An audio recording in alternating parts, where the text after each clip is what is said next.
Okay, oh my god, kind of cozy, kind of cute. That kind of doesn't make it better. Anyway, hi guys, welcome to today's video. Basically, this is my TBR cart. And by TBR cart, I mean you're on a box of books I haven't read. This is just like the antithesis of my TBR. And inspired by Rachel Catherine, I'm going to be doing a TBR jar for August because I want to. And I can do what I want. Also, I'm filming this on my phone because I need to film this today to edit it and get it out. And like everything's dead and every card's full and I cannot be bothered. Okay, so I'm filming on my phone, which might make this a little bit more cozy. And it means I can like get down and you can see. So basically, I'm going to break down my TBR card. I have 3 shelves. This is my July TBR. And books that are half read.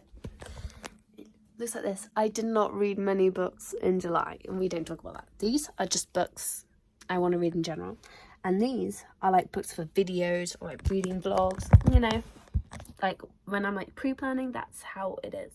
I'm going to shake this. There's like 30 in there. And we're going to pick out, I don't want to say 10, but like maybe 10. Oh my god, and I can put them here. Cute! I love that. I've got this all figured out.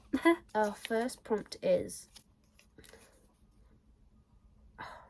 a book from the Harry Potter series.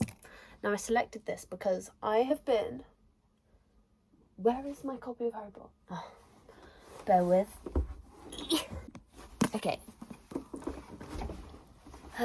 This is on there because I got the limited edition Ravenclaw edition, whatever.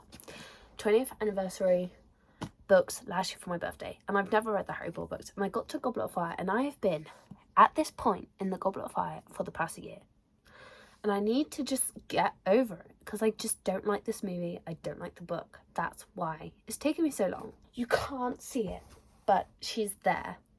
She's gorgeous. I just don't like her. Our second prompt is a book under 300 pages. Now I had a video in my head. I was like, oh, I'm gonna read so many books on 300, like to read 300 pages a day, and I just didn't have the time. So I have quite a few, especially on my July TBR. I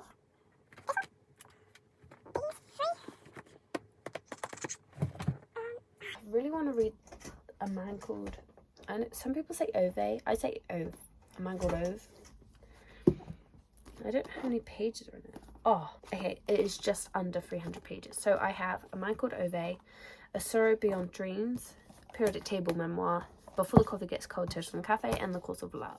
I think I'm going to go for this one, just because I've sort of been glancing at it all month. And I just haven't picked it up because I'm reading too many books. I just can't. I can't. So book number 2 is A Man Called Ove. Our third one, shake it up a bit, is a non-fiction book.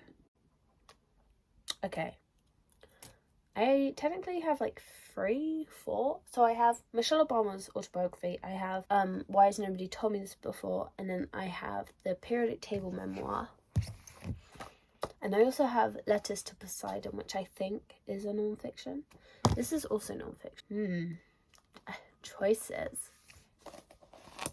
I think I'm gonna go with this. And basically what it is, it's a memoir written by Primo Levi, and he writes a memoir based on the rhythm of the periodic table. So I'll give you an example. Everybody knows the elements of the periodic table, right? So like lead, for example. And then he writes about his life in comparison.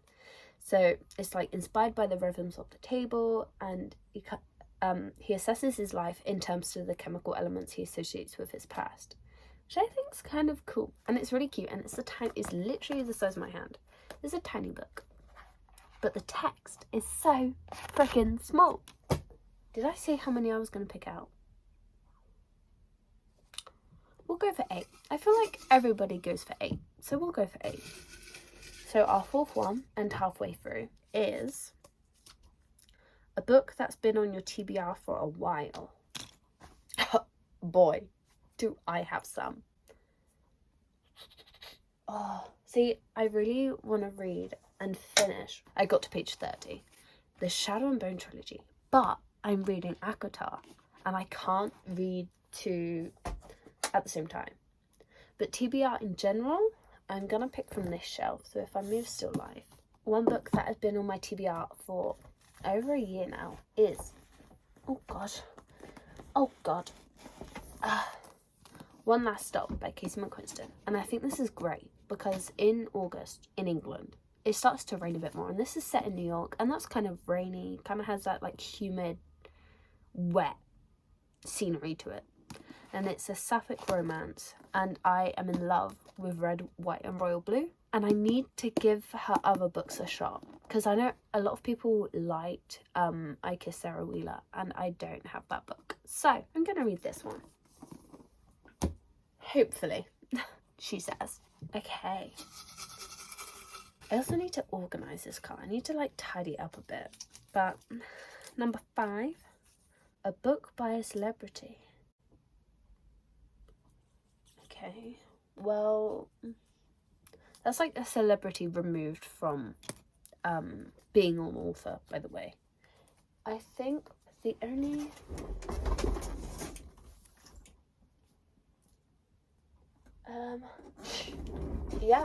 the only option I have, I believe, is Michelle Obama's like memoir thing, because like she's a celebrity. Or I could do Richard Osman. There's another non-fiction book, completely forgot I had that. Or I could do Richard Osman. If you don't know who he is a host on a couple like game shows in England. But I have started this before and I didn't get into it. Bear in mind, I didn't give it much of a chance. I tried it last summer. So much dust. Gross. These are my 2 options. Now this would be another series, and this would be kind of cool also to say that I've read it. I say that as if I'm gonna meet her, and the text is quite big. This was on my TBR last month and I haven't got around to it because I just haven't been reading. I'm gonna go with this. I'm gonna go with Michelle Obama. I'm gonna trust my gut, and my gut is saying Michelle Obama, so I'm gonna go with her. I've got 3 more. This one says, a book with a car on the cover. This could take me a while.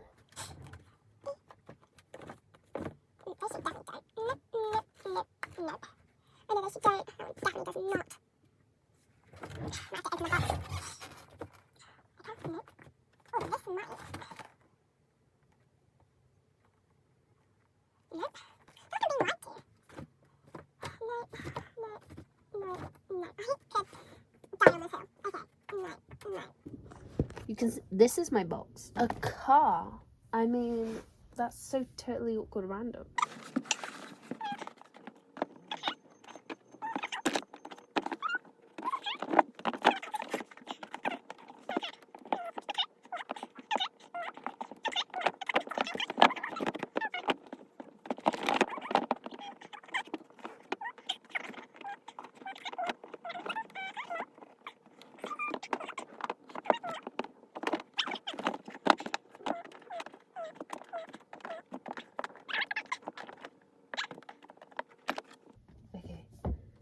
Stay there. Okay. Well, I couldn't find a car, but I have 2 books with a bike and a train on the cover. However, I'm not going to read those because I don't want to. And I'm a little annoyed that I don't have one with a car on the front. Though I'm not surprised, it's kind of like specific, and I don't know why I wrote it as a prompt. So I'm just gonna pick another one.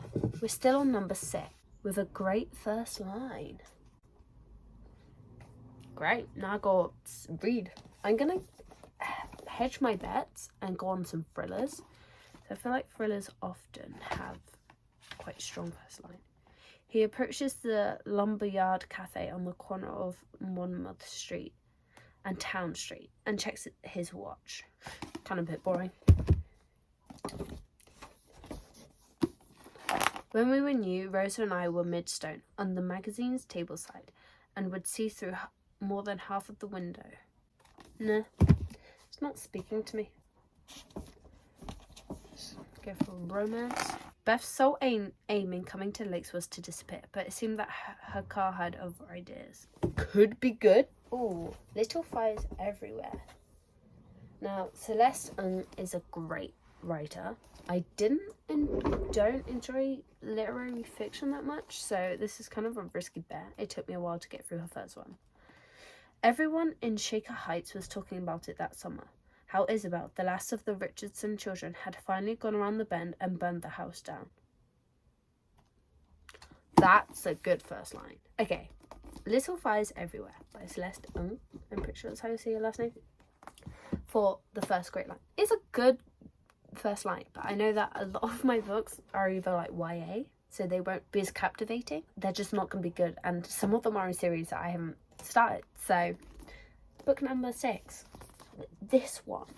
Okay. Our penultimate. A book with water on the cover. This could be more doable than a car. I don't know why a car would have been doable. An obvious one is Malibu Rising. However, I mean, technically it's raining, so there is water on that cover. That's Plagued by Graham Masterton.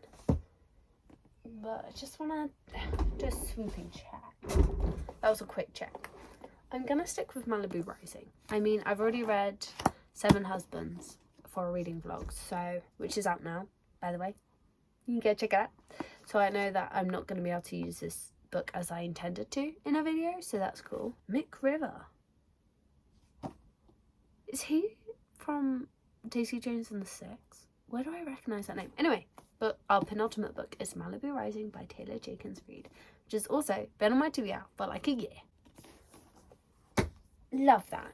Our last book. I can't believe I put car on the cover. I mean, what the heck? A book with chapter titles. Nope. That book doesn't even have like chapters. Seeker's Light. Nope. It's just POVs. Chapter title. My poor books. Oh, okay. Okay, this book does have chapter titles. This is a non-fiction. It was the universe's most elusive particle, the linchpin for everything scientists dreamed up to explain how physics works. It had to be found, but projects as big as Sun's Large Hadron Collider don't happen without incredible risks and occasional skullduggery.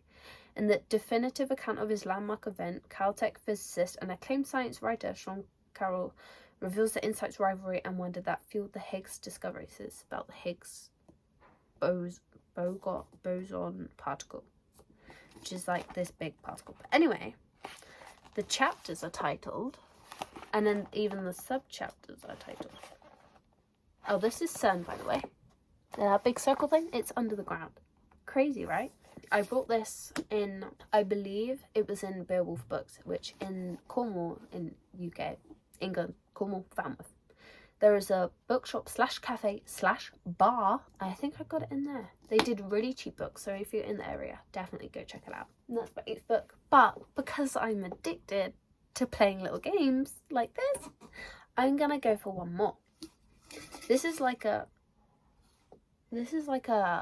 lucky dip, your final go, when you're just like, one more treat. I'm gonna do one more treat. A series you've been wanting to start. Crap. Because the answer is the Shatter Me series. But I don't have the novellas, and I didn't want to start it without the novellas. I guess my answer would be Shadow and Bone. And there's a chance I might not get to this in August, but I think the whole point is to put myself out of my comfort zone.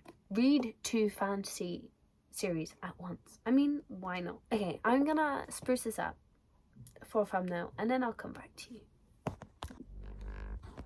Okay, kind of like a really crap angle. I've got A Court of Wings and Ruin and a Court of Frost and Starlight, because I've kind of been reading one ACOTAR book a month. Anyway, I'm going to quickly rerun you through all of the books that we've discussed. I'm going to slap them on here. So we've got Harry Potter and the Goblet of Fire by J.K. Rowling. There's pens in here. Oh, and a hair clip. Cute.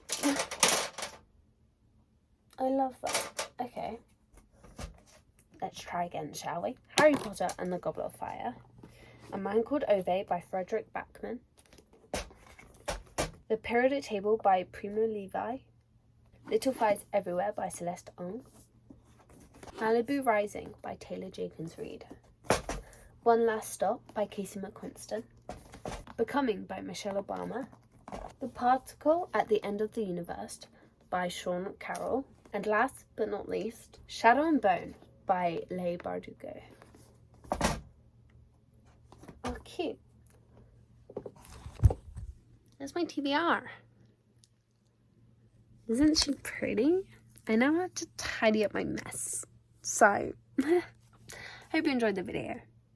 Let me know what you're reading in August, because it's my birthday month. And I'm so excited. And, see you soon.